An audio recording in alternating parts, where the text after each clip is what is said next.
दोस्तों, आज हम बात करेंगे एक ऐसी ज़ोरोस्ट्रियन डेमोनिस की जो सबसे ज्यादा बदनामी के लिए मशहूर है। उसका नाम है जाही। ज़ोरोस्ट्रियन मिथोलॉजी में जाही को एक पाप और अशुद्धता का प्रतीक माना जाता है।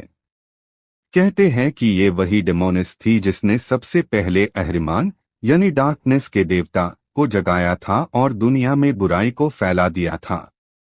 कहानी कहती है कि शुरू में दुनिया सिर्फ रोशनी और सत्या से बनी थी, लेकिन एक दिन जाही ने अपनी चतुराई और वासना से अहरिमान को जगाया। उसने अहरिमान के कण में फुसफुसाया और उससे दुनिया को बर्बाद करने के लिए उकसाया। कहते हैं जाही की आवाज में एक ऐसी शैतानी मधुरता थी कि खुद बुराई का देवता भी उसके जाल में आ गया, और उसी पाल से दुनिया में रोग, दुख और अंधेरा फैलना शुरू हो गया।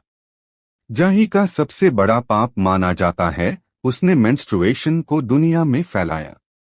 ज़ोरोस्ट्रियन टेक्स्ट्स में उससे एक ऐसी डीमन कहा गया है जो ऑराटोन को अशुद्ध और कमजोर बनती है।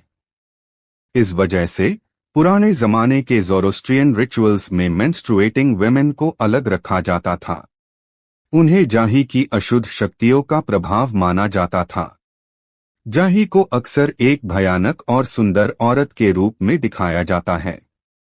उसका चेहरा मोहक होता है, लेकिन उसकी आंखों में अंधेरा और उसकी हंसी में श्राप होता है।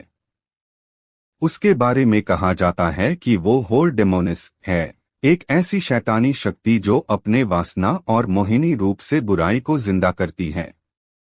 ज़ोरोएस्ट्रियनिज्म में जाही एक वार्निंग है कि कैसे लस्ट और टेम्पटेशन इंसान को बर्बादी की तरफ ले जाते हैं।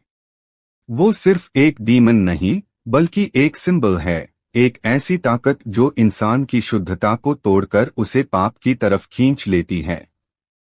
आज भी कुछ स्कॉलर्स कहते हैं कि जाही का कॉन्सेप्ट इंसान के अंदर के अंधेरे इमोशंस और डिजायर्स को रिप्रेजेंट करता है। वो एक याद दहानी है कि अगर इंसान अपने इमोशंस पर कंट्रोल ना करे तो वो बुराई का शिकार हो सकता है।